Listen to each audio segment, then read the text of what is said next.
Hello friends, ಎಲ್ಲರಿಗೂ ನಮಸ್ಕಾರ.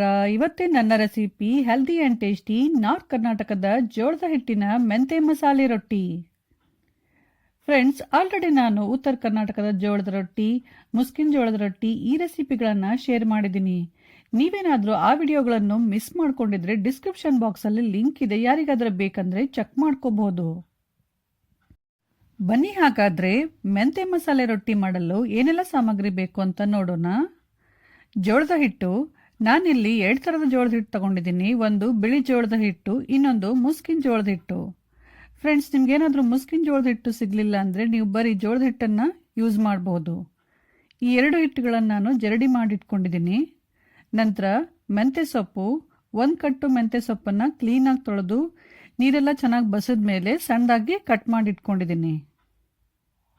ನಂತರ ಹುರಿದ ಧನಿಯಾ ಪುಡಿ, ಹುರಿದ ಜೀರಿಗೆ ಪುಡಿ, ಅಚ್ಕಾರದ ಪುಡಿ, ಹಸಿ ಖಾರದ ರೆಸಿಪಿ ವಿಡಿಯೋ ಲಿಂಕ್ ಡಿಸ್ಕ್ರಿಪ್ಷನ್ ಬಾಕ್ಸಲ್ಲಿದೆ. ನಂತರ ಅರಿಶಿನ ಪುಡಿ, ರುಚಿಗೆ ತಕ್ಕಷ್ಟು ಉಪ್ಪು ಮತ್ತು ಎಳ್ಳು. ಫ್ರೆಂಡ್ಸ್, ಈ ರೊಟ್ಟಿಗೆ ಖಾರ, ಉಪ್ಪು, ಮಸಾಲೆ ಎಲ್ಲ ಹಾಕೋದ್ರಿಂದ ಇದಕ್ಕೆ ಪಲ್ಯ ಅಥವಾ ಚಟ್ನಿ ಅವಶ್ಯಕತೆ ಇಲ್ಲ. ರೊಟ್ಟಿ ಬಿಸಿ ಇರುವಾಗ ನೀವು ತುಪ್ಪ ಮತ್ತು ಉಪ್ಪಿನಕಾಯಿ ಜೊತೆ ತಿನ್ಬೋದು. ತಣ್ಣಗಾದ ನಂತರ ಮೊಸರು ಜೊತೆ ತಿನ್ಬೋದು. ಫಸ್ಟ್ ಒಂದು ಪಾತ್ರೆಯಲ್ಲಿ ನೀರು ಕುದಿಯಕ್ಕಿಡಿ. ನೀವೆಷ್ಟು ಹಿಟ್ಟು ತಗೊಂಡಿರ್ತೀರಾ ಅಷ್ಟೇ ಅಳತೆಯಲ್ಲಿ ನೀರು ತಗೊಳ್ಳಿ. ನಾನಿಲ್ಲಿ 2 ಕಪ್ ಹಿಟ್ಟು ತಗೊಂಡಿದ್ದೀನಿ, ಅದಕ್ಕೆ 2 ಕಪ್ ನೀರು ಯೂಸ್ ಮಾಡ್ತಾ ಇದ್ದೀನಿ. ನೀರು ಸ್ವಲ್ಪ ಕುದಿಯಲು ಸ್ಟಾರ್ಟ್ ಆದಮೇಲೆ ಅದರಲ್ಲಿ ರುಚಿಗೆ ತಕ್ಕಷ್ಟು ಉಪ್ಪು ಮತ್ತು ಸ್ವಲ್ಪ ಅರಿಶಿನ ಪುಡಿ ಹಾಕಿ ಚೆನ್ನಾಗಿ ಮಿಕ್ಸ್ ಮಾಡಿ.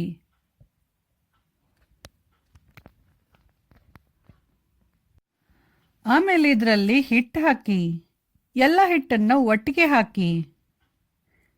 ಹಿಟ್ಟು ಹಾಕಿದ ತಕ್ಷಣ ಹಿಟ್ಟನ್ನು ಮಿಕ್ಸ್ ಮಾಡಬಾರ್ದು. ಗ್ಯಾಸನ್ನು ಸಿಮ್ಮಲ್ಲಿಟ್ಬಿಟ್ಟು ಇದೇ ಥರ ಇದನ್ನು 2 ನಿಮಿಷ ಕುದಿಯಲು ಬಿಡಬೇಕು.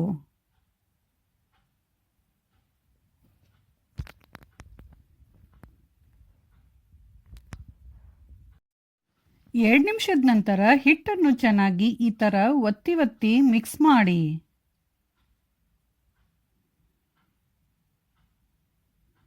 ಚೆನ್ನಾಗಿ ಮಿಕ್ಸ್ ಮಾಡಿದ ಮೇಲೆ ಗ್ಯಾಸ್ ಆಫ್ ಮಾಡಿ ಲಿಡ್ ಕ್ಲೋಸ್ ಮಾಡಿ.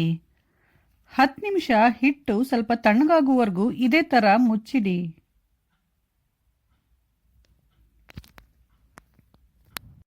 ಹಿಟ್ಟು ತಣ್ಣಗಾಗುವವರೆಗೂ ರೊಟ್ಟಿಗೆ ಬೇಕಾಗೋ ಸಾಮಗ್ರಿ ರೆಡಿ ಮಾಡ್ಕೋಬೇಕು.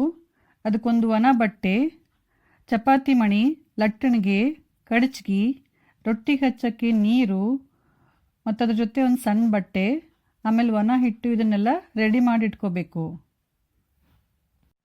ರೊಟ್ಟಿ ಹಿಟ್ಟು ತಣ್ಣಗಾದ ನಂತರ ಅದನ್ನು ಹಿಟ್ಟು ಕಲಸೋ ಪಾತ್ರೆಗೆ ಹಾಕಿ.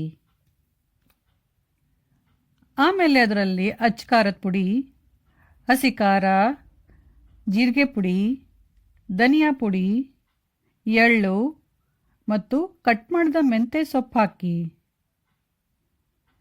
ಹಿಟ್ಟನ್ನು ಚೆನ್ನಾಗಿ ಒತ್ತಿ ಒತ್ತಿ ನಾದಿ. ಹಿಟ್ಟು ನಾದಬೇಕಾದ್ರೆ ತುಂಬ ಡ್ರೈ ಅನಿಸಿದರೆ ಕೈಯನ್ನು ಸ್ವಲ್ಪ ಒದ್ದೆ ಮಾಡಿಕೊಂಡು ಮತ್ತೆ ಚೆನ್ನಾಗಿ ಒತ್ತಿ ಒತ್ತಿ ನಾದಿ. ಹಿಟ್ಟನ್ನು ಚೆನ್ನಾಗಿ ನಾದೋದು ತುಂಬಾ ಇಂಪಾರ್ಟೆಂಟ್.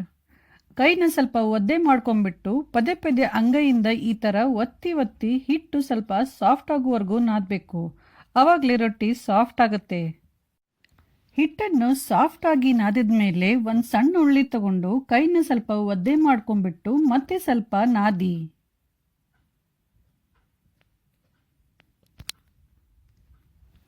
ಉಳ್ಳಿನ ಪೆಡೆ ಥರ ಮಾಡ್ಕೊಂಡ್ಬಿಟ್ಟು ಸೈಡ್ಸನ್ನು ಸರಿ ಮಾಡ್ಕೊಳ್ಳಿ. ಇವಾಗಲೇ ಈ ಥರ ಸರಿ ಮಾಡ್ಕೊಂಡ್ಬಿಟ್ರೆ ನಂತರ ರೊಟ್ಟಿ ಸೈಡ್ಸ್ ಎಲ್ಲ ಸೀಳಲ್ಲ. ಆಮೇಲೆ ಒಣ ಹಿಟ್ಟಾಕಿ ಫಸ್ಟು ಲೈಟಾಗಿ ತಟ್ಟಿ. ನಂತರ ಲಟ್ಟಣಿಗೆ ತಗೊಂಡು ಅದಕ್ಕೂ ಕೂಡ ಸ್ವಲ್ಪ ಒಣ ಹಿಟ್ಟು ಹಚ್ಚಿ ನಿಧಾನ ಲಟ್ಸಿ.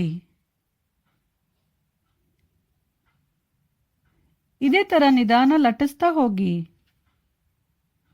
ಮಧ್ಯ ಲಟ್ಟಣಿಗೆಗೆ ಸ್ವಲ್ಪ ಹಿಟ್ಟು ಹಚ್ತಾ ಇರಿ. ನಿಮ್ಗೆ ಎಷ್ಟು ದೊಡ್ಡ ರೊಟ್ಟಿ ಬೇಕು ಅಂತ ನೋಡಿಕೊಂಡು ಅದ್ರ ಪ್ರಕಾರ ನಿಧಾನ ಲಟ್ಸಿ.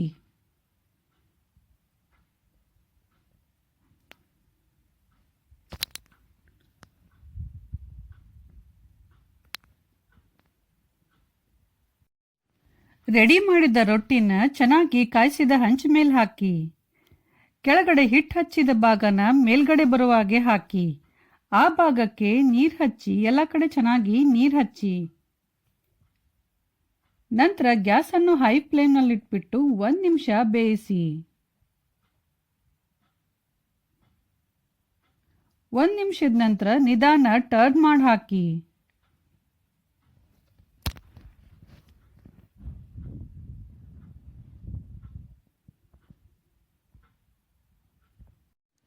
ಈ ಸೈಡ್ ಕೂಡ ಗ್ಯಾಸನ್ನು ಹೈ ಫ್ಲೇಮ್ನಲ್ಲಿಟ್ಬಿಟ್ಟು ಚೆನ್ನಾಗಿ ಬೇಯಿಸಿ. 2 ಸೈಡ್ ರೊಟ್ಟಿ ಚೆನ್ನಾಗಿ ಬೆಂದ ನಂತರ ಡ್ರೈ ಬಟ್ಟೆಯಿಂದ ಈ ಥರ ರೊಟ್ಟಿ ಸೈಡ್ಸ್ ಅನ್ನು ಒತ್ತಿ ಒತ್ತಿ ಮತ್ತೆ ಚೆನ್ನಾಗಿ ಬೇಯಿಸಿ. ಸೊ ಫ್ರೆಂಡ್ಸ್, ಈಗ ಬಿಸಿ ಬಿಸಿಯಾದ ಆಯಿಲ್ ಫ್ರೀ ಮೆಂತೆ ಮಸಾಲ ರೊಟ್ಟಿ ರೆಡಿ ಆಗಿದೆ. ಈ ರೆಸಿಪಿ ನಿಮ್ಮೆಲ್ರಿಗೂ ಇಷ್ಟ ಆಗಿದೆ ಅನ್ಕೊಂಡಿದ್ದೀನಿ. ಇಷ್ಟ ಆದರೆ ಲೈಕ್, ಶೇರ್, ಕಮೆಂಟ್ ಮಾಡಿ. ಹಾಗೂ ನಮ್ಮ ಚಾನಲ್ ಪಾಕ ಶೃಂಗಾರವನ್ನು ಸಬ್ಸ್ಕ್ರೈಬ್ ಮಾಡೋದನ್ನು ಮಾತ್ರ ಮರಿಬೇಡಿ. Thank you.